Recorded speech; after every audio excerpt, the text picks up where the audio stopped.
प्रतिस्पर्धी हुनुभएका मेरा प्यारा साथीहरू तथा यहाँ उपस्थित हुनुभएका सम्पूर्ण बालबालिकाहरू तथा भाइ बहिनीहरूमा म मेरो तर्फबाट न्यानो अभिवादन व्यक्त गर्न चाहन्छु।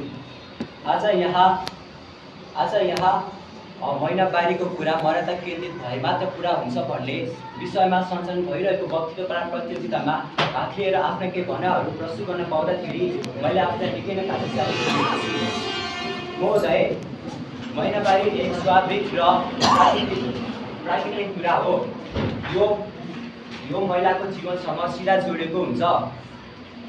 यो केवल रगत गराउने शारीरिक अवस्था मात्र होइन, माथिल्लोको ढोका खोल्ने प्रकृतिको एउटा अद्भुत गुण पनि हो। तर हाम्रो समाजमा अझ पनि महिनावारीलाई लिएर नराम्रा कुराहरू भन्ने र यसलाई अपमानको विषयसँग जोडिन गरेको हामीले पाइन्छ।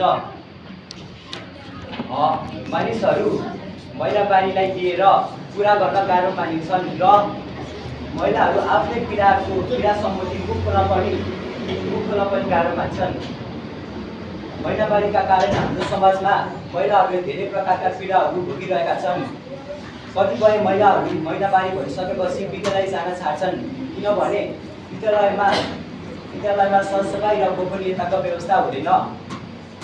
कतिपय महिलाहरूलाई आफ्नै घरमा आफ्नै अभिभावकहरूले सुत्दै कोठामा राख्नको लागि बाध्य गरिन्छ।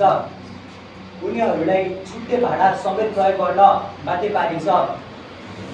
उनीहरूलाई यतिसम्म हेला गरिन्छ कि उनीहरूलाई कुव्यवहार गरिन्छ।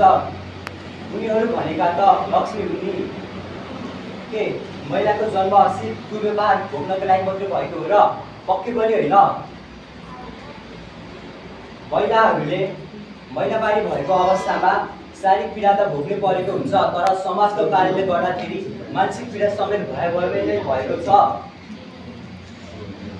के महिनावारीका कारण उनीहरूले यस्तो पीडा भोग्नै पर्ने हो त? महिनावारीको अवस्थामा उनीहरूलाई पौष्टिक आहार खाइदिनुपर्छ। यसका साथै महिनावारीको कुरालाई खुला रूपमा गरेर जानकारी दिनु पनि एकदमै आवश्यक हुन्छ। महिनावारीको कुरालाई मर्यादित बनाउनका लागि सर्वप्रथम हामीले शिक्षालाई जोड दिनुपर्छ। शिक्षालाई जोड दियो भने मात्र महिनावारीको कुरालाई मर्यादित बनाउन सकिन्छ। विद्यालयमा नै बालबालिकाहरूलाई मर्यादित खालका महिनावारी सम्बन्धी कुराहरू सिकाउने र वैज्ञानिक तथ्य तथा सत्य कुराहरूको जानकारी दिने।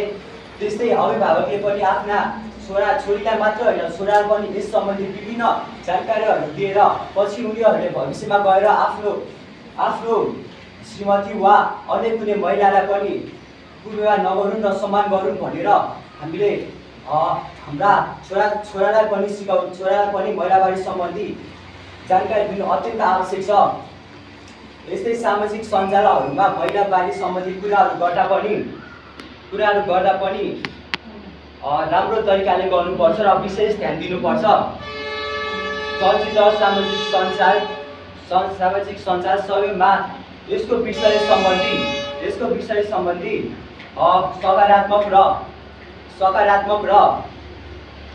सकारात्मक यथार्थ र मर्यादित कुराहरू मात्र दर्शाउनुपर्छ। यस्तै हामीले यस्तो समाजको निर्माण गर्नुपर्छ जहाँ महिलाहरूले आफूलाई परेको समस्याहरू सहजै रूपमा हामी सामु राख्न सकुन्।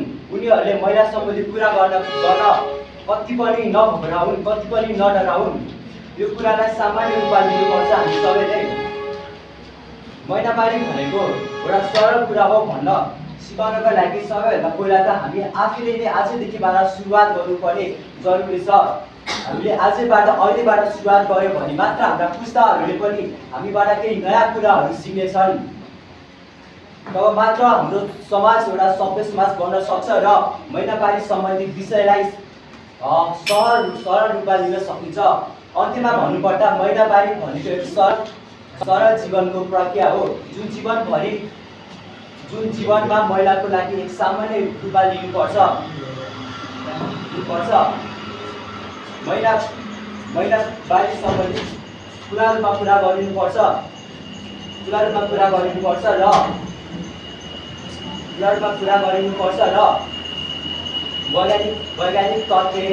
वैज्ञानिक तथ्य सत्य र अरूको भावनालाई समेत हामीले सम्मान गर्दै यस सम्बन्धित कुरा गरौँ। म ज्यादातर के भन्न चाहन्छु भने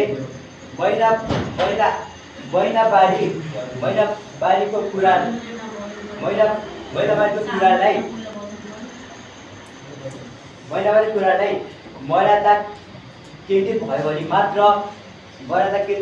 मात्र पुरा हुन्छ भन्ने नारालाई आत्मसात गर्दै हामी सबैजनाले महिनावारी सम्बन्धी कुरालाई सरल रूपमा लिँदै भविष्यमा हाम्रा नयाँ पुस्ताका लागि उदाहरण बनाऊ र यस सम्बन्धी विभिन्न कुराहरू अरूलाई सिकाऊ र एउटा हाम्रो नेपाललाई सभ्य बनाउँदै हामी नेपाली आमाको सन्तान हो भन्न सक्ने गरी गौरव भएर बाँचौँ भन्दै आफ्ना भनाइहरूलाई टुङ्गाउन चाहन्छु। धन्यवाद।